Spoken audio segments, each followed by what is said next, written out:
I want to welcome you into the podcast. I'm Bryan Fenley, an FSR anchor. And our guest today, he is sports radio's Jabba the Hutt. He once beat Ichabod Crane in a most handsome contest. In his earlier days, he had 6 pairs of overalls, and he wondered why he was single for so long. It's the fiery, effervescent Ben Mallard, Fox Sports Radio host, weeknights 11 p.m. to 3 a.m. Pacific. He is also Afternoon Drive in Madagascar. And by the way, Ben, as I welcome you in, I hear from Madagascar, the Fifth Hour podcast numbers are just through the roof right now. Well, yeah, Bryan, by the way, thank you it's always good when you welcome someone to a podcast to call them Jabba the Hutt. It's very kind. I feel like I'm really appreciated. And by the way, it's not the podcast. That's a generic brand. Don't you have something like a big name for the podcast? What kind of name is podcast? You just said the podcast. I've got an idea for you. Okay. All right. Now you're the butcher, right? So how about the the butcher, the baker, the candlestick maker? I'll be the baker, and then you can get Jonas or Looney can be the candlestick maker. How about that? Well, I was going to include something with Fenley Fanatics, but then you instantly would have denigrated it and basically thrown it in the trash. So well, I wouldn't have thrown it in the trash. I would just point out there is no such thing as the Fenley Fanatics. They do not exist. It is in your head right here. It's in your head. It's funny when you've got NBA TV play-by-play guys saying on record that they're part of the Fenley Fanatics. So if you've got that evidence, I don't know. Maybe it is an illusion to me, but just pointing that out. Now, Ben, look. Wait. Fenley, hold on a second. Wait. You can't believe anything you read on the internet. Every night I say it's the Matrix. It's not real. These people are animals on the internet. They're like Russian bots mixed with North Korean bots. I don't believe any of that crap. Are we allowed to curse on this podcast? Yeah, we're allowed to do whatever you want. Right, this is free game. And by the way, Ben, look, I know coming on this podcast is well below you. I mean, I get it. Essentially, this is logging community service hours for you. And I mean, let's just be real here. But what I love about you, Ben, is that you are a man of the people. You're Clipper fans, so you understand that you have some sympathy for coming on this clown show. And so what I noticed from you is you've got so much more important things to do today on your day off. On a Friday, you wake up, what's more important? All right, you got to pick up Bella's poop, and that's your dog, in case anybody did not know. There's also the fact that you could be mowing your lawn. And again, that's not a euphemism or anything like that, but that's just referring to the small brown patch of grass in the front of your shed. Well, Philly, it's very kind, you have been to my house, which was clear, as I've been told by the Mallard Militia, was a mistake to invite you into the Mallard Mansion. That it was a breach in security that you were allowed in and all that. But I never pick up Bella's dog crap. I never do that, and I haven't mowed the lawn since I was 13 years old. So I wouldn't even know how. The last time I mowed a lawn, it was like that old shitty kind of lawnmower, that you push, even electric. So I'm old school. You had like a bag and you had to push it, and it was crazy. It wasn't like I would love a lawnmower. Someday maybe when I get really, really old and I retire, I'll go live on a big ranch somewhere and have one of those big John Deeres. Like half pint that and drive around. I think that would be fun, man. Put some tunes on and drive around on your John Deere track. It would be great. It would be wonderful. Yeah, just if you're half pint, don't get a DUI when you're on the John Deere. That's no. Well, actually, beer drinking Bryan told me the reason they drink so much is they've heard you on the show, and so really, they run to the bar. Some people run to the bar. They run to they need therapy after that. Yeah. Well, you know what, and nice on you. You give therapy on the show as well, and I want to get into that because you play a lot of different professions. You're an accountant, you're a love doctor, you've even been a stripper on the radio, but we'll get into that in just a minute. You are, Ben, look, I'm not trying to flatter you, but you are a radio prodigy. You got a great start early on. You are a demigod, yeah. Wow, demigod. Yeah. What does that mean? I make more money if I'm a demigod? That's very kind of you to say. Yeah, it's true. Yeah. The thing is what offsets you think you're going to make all this money, but then your lack of humility. And see, that's a part of your vocabulary. And what people confuse with you, Ben, is even though you're an introvert, they consider that like you being modest. And no, just because you're an introvert does not mean you're modest. Those don't go hand in hand. And you try to get away with that. I know you do. Your mischievous ways. I do know.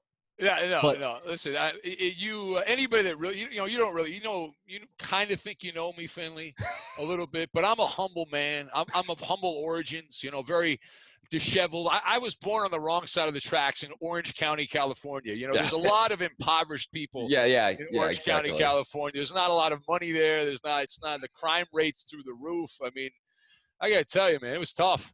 It was tough. So I have a great amount of humility. I'm bothered that you don't see that, right? I'm courteous. I'm respectful. I'm all of that. Really? All of it. How dare you? Well, here's the thing. I want to get to your Mallard Militia. Now, they are a very ultra loyal. They're keyboard warriors, vicious, bloodthirsty. The fanboy club that is the Mallard Militia. No, there's no fanboy club. No, these are hard work. Let me explain something about the Mallard Militia. All right, these people got your back. It's like the mob. All right, I'm the underboss. All right, and these guys, they've got your boss. These people will defend and I think you should take the oath right now, Finley. You want to take the Mallard Militia oath so you can officially. Yes, and I also. After I take the Mallard Militia oath, I actually have the Fenley Fanatic oath, and I'd love you to take that. I was going to wait till the end of the podcast to do that, but we could do it earlier. It's just 3 lines. It's only 3 lines. It's 3 lines? Well, mine's longer than 3 lines. So yours is longer than mine?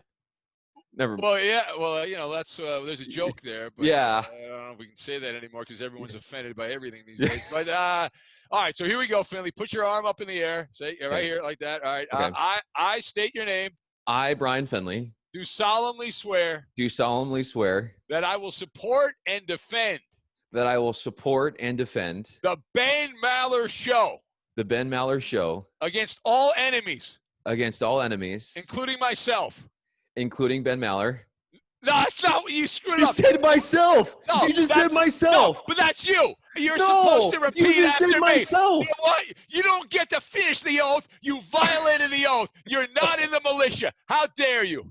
I'm literally just going off what you told me. No, myself means you. I didn't say Ben Mallard. I said you. Please. I just proved you wrong. No, you didn't prove me wrong. No, I said myself. So you then said Ben Mallard. No, it's myself. The word is myself, Finley. See, You've already screwed this up. Bad job by you. Well, anyway, I solemnly swear on the Mallard Militia that I want to be a part. How did this all get started, though? Like, what was the genesis of the Mallard Militia when you first got started in the biz?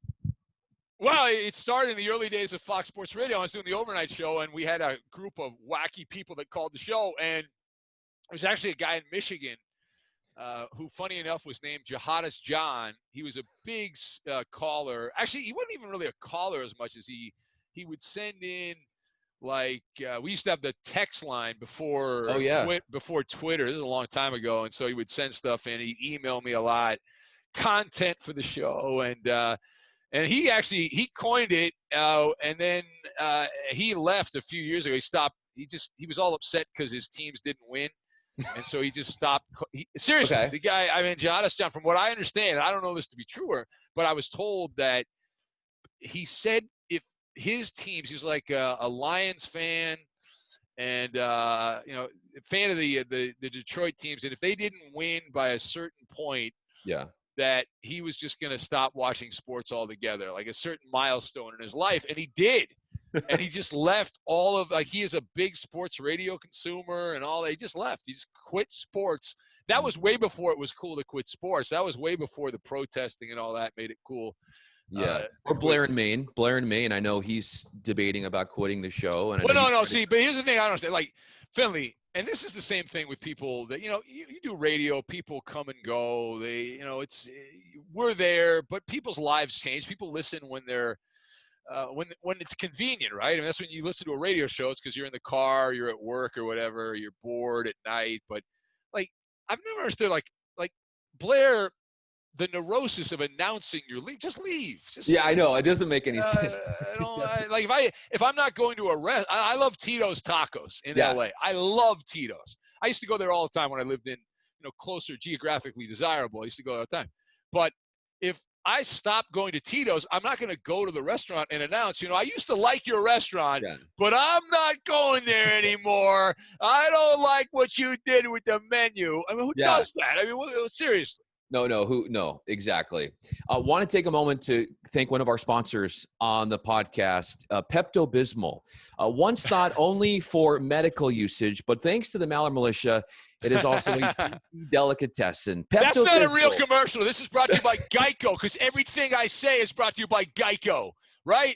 Yes. We love Geico. We do love Geico. I'm surprised you don't have a Geico hat on, as many hats as you have. Well, I'll tell you what, if Geico sends me a hat, I'll wear a hat.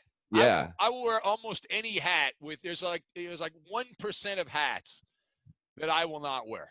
And now, what are those 1%? Well, because I know you're not a 1%er for sure. Well, they would probably have like a swastika or some kind of racist. Or a Laker hat. How about a Laker hat? You wouldn't wear that. Yeah, I wouldn't wear that. I consider that very in that same basket, offensive stuff. Do you have any PSAs in this podcast, Finley? I have another sponsor I was going to get to earlier. Well, do you want me to do a PSA? Because I'm a king of the PSAs. Yeah, let's do it. Let's hear it. All right. Do you think it's okay to drive stoned, Finley? Do you think that? No. No, of course not. The truth is your reaction time slow way down when you're high or listening to Bryan Fenley do a 25-minute newscast on the Ben Mallard Show. You not only put yourself in danger, but everyone around you. Stop kidding yourself. Why are you listening to Bryan Fenley? If you've been using marijuana in any form or listening to Bryan Fenley, do not get behind the wheel. If you feel different, you drive different, drive high, listen to Bryan Fenley, get a DUI. There you Wow. go. You like that? By the way, that's Ben Mallard. He's also known as the pilot of the Vomit Comet, which is translated in Old Egyptian as the Ben Mallard Show. Amazing how life comes full circle. Now, we're like sparring here. Come on, bam, yeah, bam, I like bam, it. bam, bam, bam. So it's like Mike Tyson's. Hold on, wait, bam! It's like Mike Tyson's punch out. Yeah. You can dream all you want. All right, so your coworkers over the years, they've said that you are a hound for knowledge. You love learning. You are a guy who studies stats, is a scholar, a man thirsty for life's truths, a stats junkie, a cerebral cat, a guy who knows a lot about a lot. Why the burning desire, Ben, to be a know-it-all? To be a know-it-all. No. I'll tell you, like when I learned the business from Lee Hacksaw Hamilton, and this guy, see, I blame him partially. I blame my parents a little bit. My mom was like this, but when I worked for Hacksaw as his intern in San Diego, this guy spent all freaking day. He had he was there from like 8 in the morning all the way up. His show started at like 3 o'clock. And he was in his office just preparing. It was a lot harder to do radio back then because we didn't have social media. I remember when I worked at the Mighty 690, we had the AP Sports Wire. We had the Sports Ticker. And that's how we got our news. We didn't have the internet. I mean, it's like the Stone Age compared to the way it is now. But I always thought, this guy, he was doing really well, Hacksaw, had a very popular show. And that's the way you got to do it. If you want to be a big-time guy on radio, you can't wing it. And I've seen that to be true, Finley. I've seen guys that just wing it, just show up a minute before the show and whatever's on ESPN.com or whatever, they just repeat. Those guys don't last. You can see that, Ben. I mean, from somebody who knows radio as well as you do, you have the ear to know if this was put together last second or somebody actually did their homework. Oh, yeah. No. It's one of the reasons I have this neurosis about, like, evergreen radio, where I do this rant every year because over the years, I've heard, and it's really a sign that the host just is not prepared. Like on the holidays when they'll come in and be like, all right, it's Thanksgiving. Who do you want to bring in to Thanksgiving dinner in sports, dead or alive, or that's a good one. Or who at Christmas, who gets a gift, who gets coal, that kind of, it's like, come on, man, you could take any schmo off the street. It takes no preparation to do that. It's lazy. It's boring. I mean, come on. Yeah. Be better than it. Just be better. Like the way I look at the relationship is if you're the most valuable thing any of us have is actually time, right? I mean, we're all going to die someday. And so if you spend time with someone, Finley, on the radio, I think it's the duty of the person on the radio to be prepared to do an entertaining show and not half-ass it. And it bothers me because I think it's an art when it's done right, and when it's done crappy, oh my God, there's nothing worse than a bad radio show. Yeah. Horrible. If there was an auction item that allowed somebody to take a trip in your mind, I would say just have an acid trip, because that's basically what's going through Ben's mind. It's equivalent to an acid trip. And I look at your Mallard monologues and I think of them like I'm reading a mushroomed out Stephen King novel minus his creepiness. But I got to add that I love the style. I love the way you put it all together. You obviously put a lot of time and consideration in it. If you were Kevin Warren, Big Ten commissioner, and I'm sure you saw this picture, Ben, where he was interviewed and he had like every plaque of every single award he had ever won in his life, from diplomas to, it was just a complete look at me show. If you had one Mallard monologue over the years that you would put on a plaque over any other, what is it? Yeah, well, that would be the Malice at the Palace. That was the greatest night of radio I have had, when the Indiana Pacers, led by Ron Artest and Jermaine O'Neal, went into the crowd in the Palace in Auburn Hills, Michigan.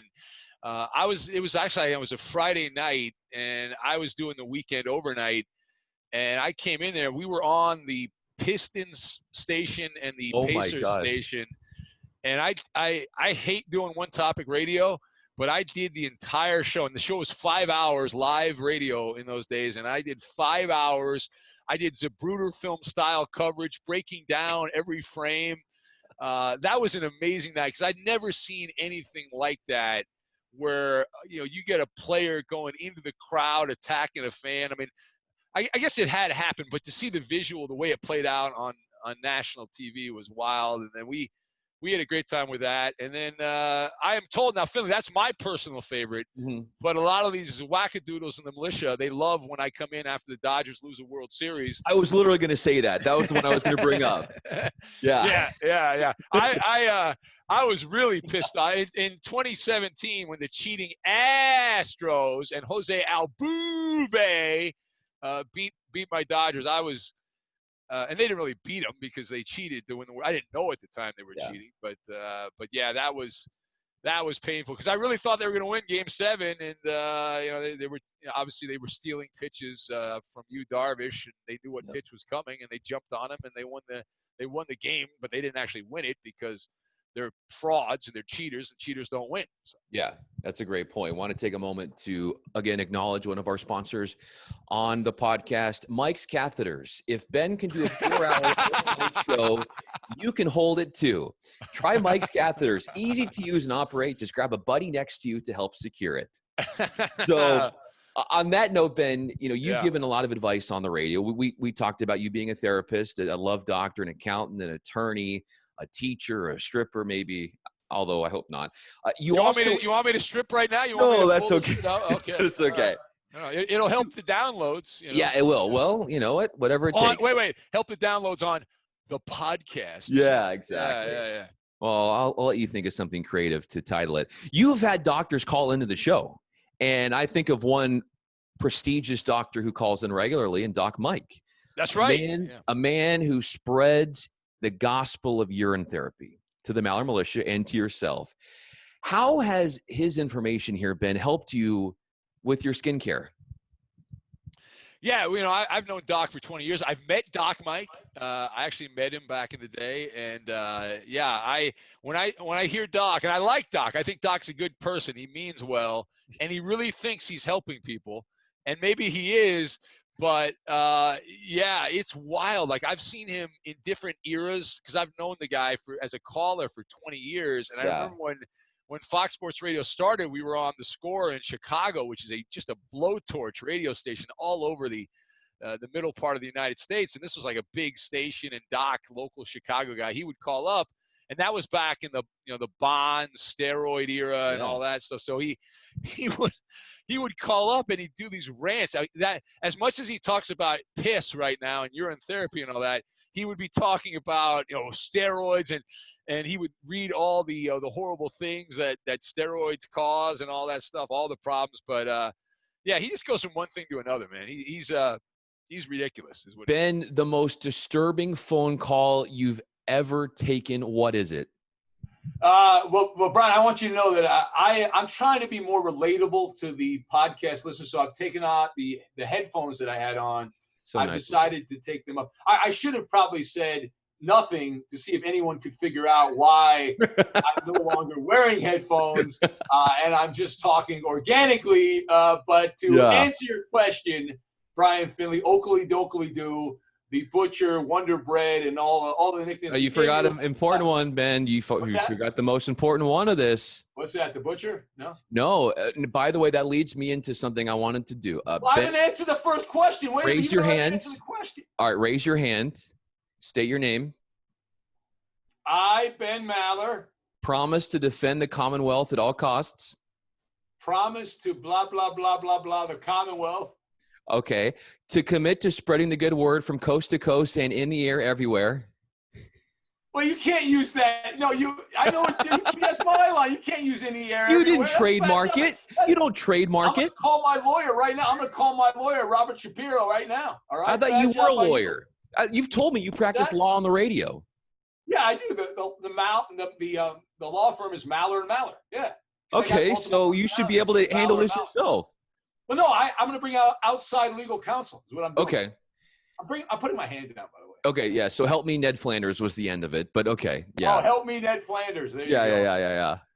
So how many people have taken the oath, Finley? How many people have taken I'll tell you what, we've got a Facebook group, man, and it's growing like rapid fire. It is. That means there's 2 people on there right now. No. You say growing. It's growing. That's a weasel term, growing. It's growing. Right? We're all growing until we die, and then we're not dying, and then we're dead, and then we're not growing anymore. I will say, I had Petros on yesterday. You had Petros on? Yeah, I had Petros. Petros did this? Oh, yeah. He'll do anything. Yeah, no. Oh, my God. I asked Petros about, like, getting to know Clay Travis, and Petros was talking about Clay Travis's nipples and how big they are. And as of an hour ago, that 2-minute clip of Petros holding up CD-ROM discs to his nipples to mimic the size and width of Clay Travis's nipples, it's gotten 65,000 views on Twitter. Really? So I'm hoping to get does that mean that means I'm hoping to get you to 66,000. So should I talk about Petros did nipples. Should I steal something? What should I talk about? Belly buttons? Well, do you have any tattoos? Yeah, my ass. You want to see it? Yeah. By the way, Ben, that's one of my favorite stories. When I was working in Boston, I went back there and did some shows at WEI, and the night guy then was this guy Mikey Adams, this big character in Boston radio, and we were just talking on the show, and I think it was at the time the Lakers were in the playoffs, and Pau Gasol was playing for the Lakers. And he just it randomly came up in conversation that he had like he said he would get a tattoo on his ass. And then, we were talking, and then he said, no, I already have tattoos on my ass. I said, I don't believe you. So then the guy stands up in the studio at EI and pulls his pants down. And he had an Orlando Magic tattoo. And he had I think it was a Yankees tattoo because he had lost some bets. And he literally had tattoos about that big right on his right ass cheek. And I as long as I live, Finley, I will not be able to wash my eyes out from that particular video. If you were to have a tattoo, you were forced to on your ass cheek, what would it be of? Well, I think it would be like a cartoon drawing of Jeannie in Medford, I think. Okay. One of my favorite callers of all time, the great Jeannie in Medford. So I think I'd go with that. Or of course I'd put you doing a 17-minute news update, and it would just wrap around my entire body. I'd be like as long as my small intestine. Well, it's funny how you bring that up, Ben, but you are compulsive when I go on these fill-ins because within 10 to 15 seconds, you feel compelled to butt in. And I know I have that amazing, attraction in that you feel like you need to assert yourself. And I get that. And I love that. But if you were to look at a play clock, like time of possession in the NFL, so-and-so's got the ball for 35 minutes out of the 60 minutes. When we look at the time of possession between you and me during the update, you, sir, are winning that battle. Let me tell you. Well, let me explain why, Butcher. All right, here's what happened. So I feel like there's got to be some interaction there, and there's. I love the interaction. What's that? I love the interaction. Yeah, all right. So, but you need a little razzle dazzle is what you need. I'm there to enhance. Oh, okay. All right, so I'm there, and I add my 10 cents. But I feel like a Bryan Fenley update has the raw ingredients of being really good, but it needs a little extra spice. A little extra spice. That's the nicest thing you've ever said about me. That really is. That really is. And that'll be the last nice thing. Yeah, I got one more question for you, and I know you hate the one more, but one more thing, Ben. But one more thing. You have become an overnight gargoyle of sports radio. And at this point, Ben, your ego is as vast as, say, a Trophy Wives store credit at Nordstrom. Your sense of self has become more inflated than one of Justin and Cincinnati's blow-up dolls. We understand that. And before the days when your obstinance paled in comparison to your love of abstinence, you were at Saddleback College and you're wearing the hat. And I'll tell you what, Ben, and you've said this before, it's one of the hardest schools to get into. That's right. Unless you have a pulse. And No. Let me tell you something. You go to Saddleback College, and a lot of people don't know this, but the dropout rate at Saddleback is people can't handle it. All those hot women from South Orange County, they go to Saddleback. You got to go. See, the key, I remember when I was in Saddleback, is you had to go out there early to class, like the first couple of weeks. You had to make sure you showed up to class because after about 2 weeks, the really good-looking people would no longer show up to class because they were out at the beach doing whatever they were doing. They're like, I'm not going to school anymore. Screw this. I'm out of here. So what were you like socially in college? Oh, I had no life. I did at Saddleback. I worked at the college radio station. I was interning around that time at the Mighty 690 in San Diego. So I was learning from Hacksaw. I was doing basketball games, football games. I even did some softball games. We had a cable channel, TV and radio. How about that? Multitasking and multicasting at the same time. So I did that. And I was able to weasel my way in because of my connection with 690 and also the college station. So I was like 19 years old, and I was covering the Dodgers and the Angels and the Lakers and the Clippers and all that. So I was going to games every night. No women would date me, so I just hung out at the games, and I'd eat the press box food, and I thought I was living the greatest life you could possibly live. It was wonderful. I loved it. Every night I would be going to a game. I'd go do school during the day, do the college thing, and it was awesome. So why not? Why wouldn't women want to date you? Because I was 800 pounds. No, I don't know. It's a bad job by the women. Shame on them. Yeah, that's what I'm saying. Yeah. Yeah, it's their problem. And so you got the early start. And, when you're on the radio, Ben, you always talk like you're some old fart. But because you got such an early start, you're just an old soul. You're not that old. You're only in your 40s. Wait. That's another shot. You started this podcast by comparing me to Jabba the Hutt. And now you're saying I'm old? I sound old? No. How do I sound old? How does one sound old? You like to go down the nostalgia road all the time when you're on the radio to make yourself seem like you're this ancient, historian. When I'm trying to give you a compliment here, you're actually not that old. And I just feel like you have this old soul. I'm using, it's a way, Finley. When I give an example, it is a way to be relatable. Okay. I'm not, my God, Philly, your interpretation of that. That's a bad job by you, Finley. I was trying to give you a compliment, but now you're throwing it back on me. This is how Finley gives a compliment. Just like that. Backhanded, baby. Yeah. Backhanded Finley. Yeah. Well, Ben, I know you have a lot to do this afternoon. You've got to go wax your bright red Pinto. I know that's going to be something you're going to be busy doing this afternoon. I really appreciated it. This was a lot of fun. Well, I thank you, Finley. We love you, man. And I hope that I didn't disappoint you because I didn't talk about nipples or penises or anything like that, Petros. And so there will not be a record-setting download here. I've never seen Clay Travis's nipples, so I can't comment on them. I have seen Tom Looney's because he never wears a shirt. Yeah. And Jonas also. I mean, he likes wearing those tank tops and stuff. So, But I think that's the end of the list. Maybe Arnie Spanier years ago. I might have seen Arnie in that hot tub. Well, Matt Money Smith called Clay Travis's nipples like sewer caps. That's what his description of them was, according to Petros. It must be a Southern thing. Maybe it's like a Southern thing. Yeah, it is. And apparently Clay is really self-conscious about it too. Oh, really, is he? Yeah. Can you get like nipple guards or something like that? Something. Yeah. We'll have to figure that out. Yeah. All right. Well, thank you, Bryan. I gotta go. I gotta go stare at a wall.